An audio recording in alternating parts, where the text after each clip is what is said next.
Can you really leap over steps in personal development or healing by learning things and getting new insight and hearing from someone else's experience?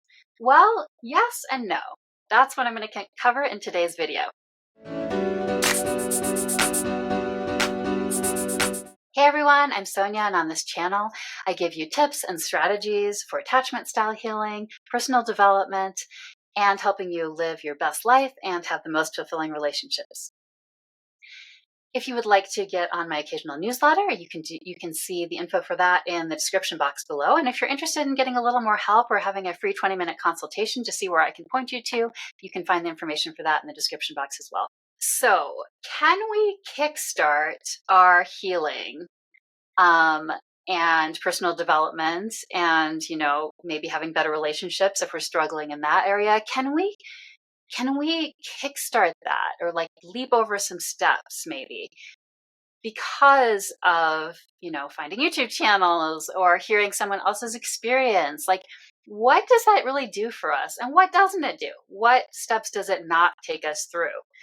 So just a quick video today to just help us think about this a little more. So like I said, I think it's really true and not true at the same time.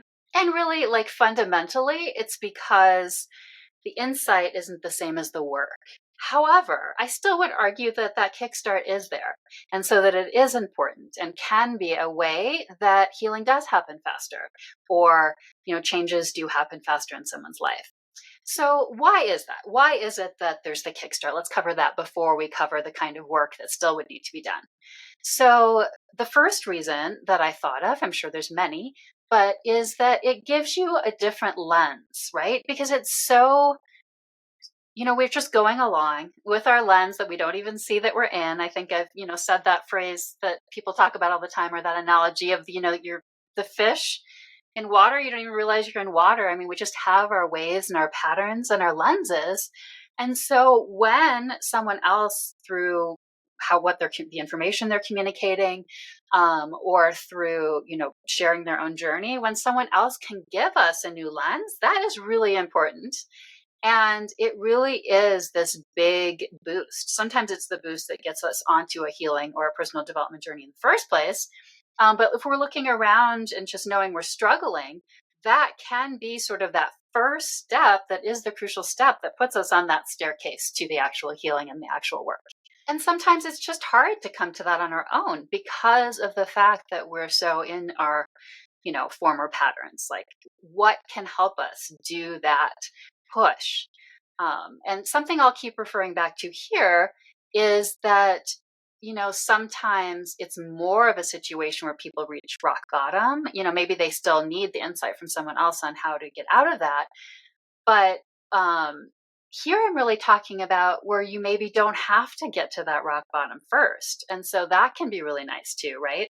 Okay, so the second way that insight from someone else, whether it's information or the sharing of their story, can help you kickstart your journey of personal development and change and healing, is that it provides not only a new lens potentially, but a much fuller lens. That's why I think often people do resonate with attachment style healing channels, and things like that, is because it's this really full picture. So it's not like you're just getting one little insight, oh, I have a problem, I need to communicate better.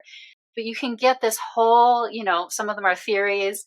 But what's nice about that is that can sound really abstract, but the practical part of that that's really nice is that it's this very full picture. Whether you're talking about inner child work, whether you're talking about attachment style healing, it's like a really full picture of a lot of different sort of areas of life that it's related to, that there's many tools and strategies associated for how to go about dealing with it and healing it and doing the change and the work.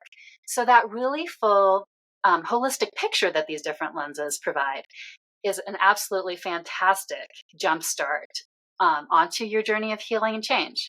All right, the third way that you can benefit and get a jumpstart on your own healing or change journey from someone else, from their own experiences or from their insights or the information that they're giving, is simply because of their own perspective and their own experience that they're offering to share with you.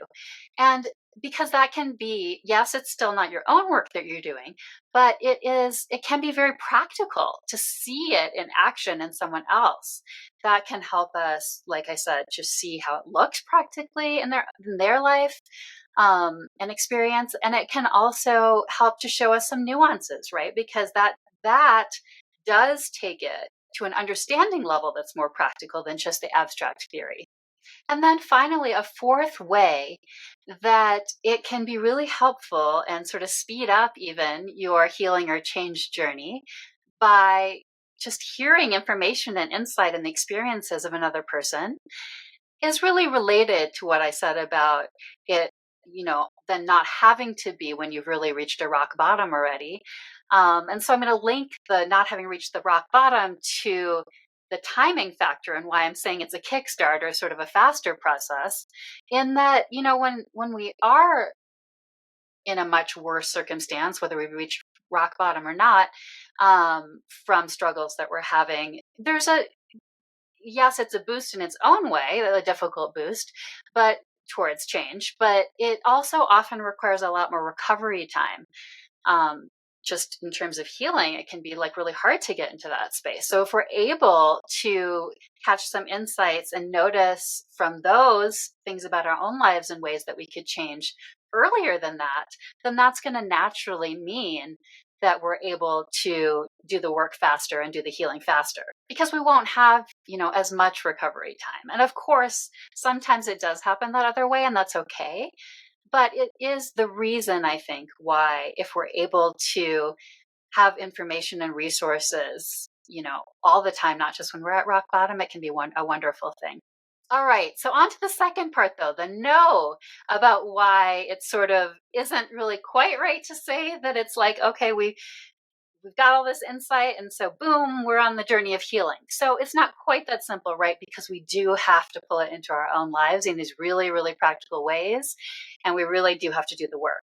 So just to ground that a little bit, rather than just stating it, let me just say a couple of ways that looks. So what is really doing the work? So here are some examples. It looks like daily practices. So that might be subconscious reprogramming work, for example. So I've mentioned that many times in this channel. That's where we understand our limiting beliefs, and particularly our core wounds, and we are countering that with evidence each day. It's a regular practice. That's the only way that we can rewire our brains. We're doing it at a very specific time, for example, just before bed, and at times when our beta and theta brainwave states are more the ones that are active, so we're more receptive. So there's all these very specific practical aspects even, and that to the work and the practice, and it's daily in that case, right? So it looks like daily practice. Another way it might look is that we are being actually vulnerable. We are actually saying the thing that needs to be said, for example.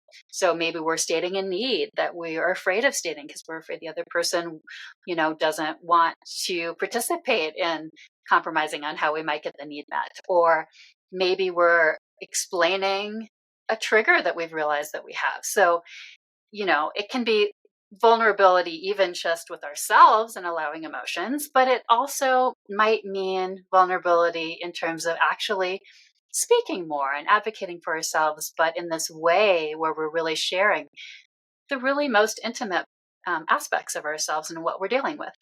Another way that actually doing the work will look is in meeting our own needs. So that will mean, however much we're trying to communicate maybe and have a need met by someone else or compromise about that, it's going to mean really doing a survey of what we need and starting to really take care of ourselves too.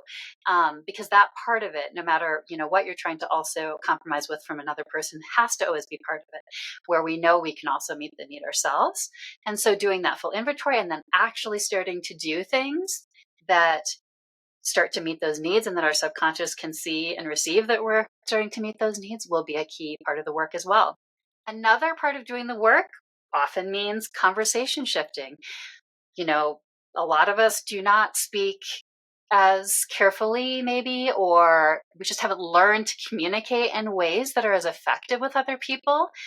We can more easily trigger them, for example. No, I have a another video I'll link on messy communication. So it's not like it's going to look perfect by any means, but really working on the communication and acknowledging that it can be better and starting to take some small steps in that direction is absolutely going to be part of the work as well. And that could also mean just realizing when we need to have a conversation at a different time.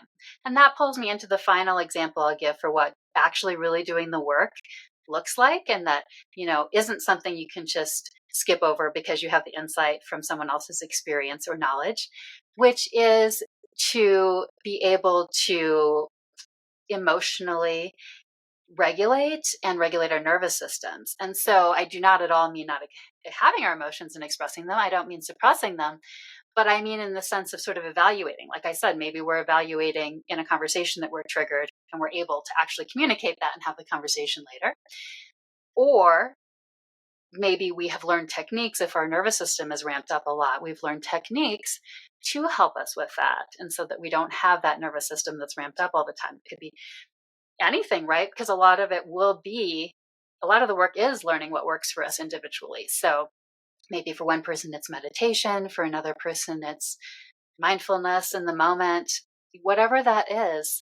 And it'll look different for everybody. That is a big piece of the work as well. So hopefully that gives you a sense of why it is super helpful and does get us kickstarted onto the journey to hear insight from others. If you're watching YouTube videos, if it's from another source, wherever that is, that can be so, so helpful. And it can often save us time on the healing journey, especially when we don't have to hit rock bottom before we get the big boost to change, because we might get insight earlier into what's going on with us. But that it's definitely not the whole picture, and that the actual practical work that we're going to be doing in our daily lives, step by step, small change by small change, is absolutely essential as well.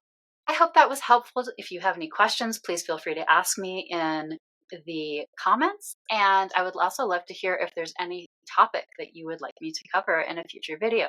Thanks for watching, everyone.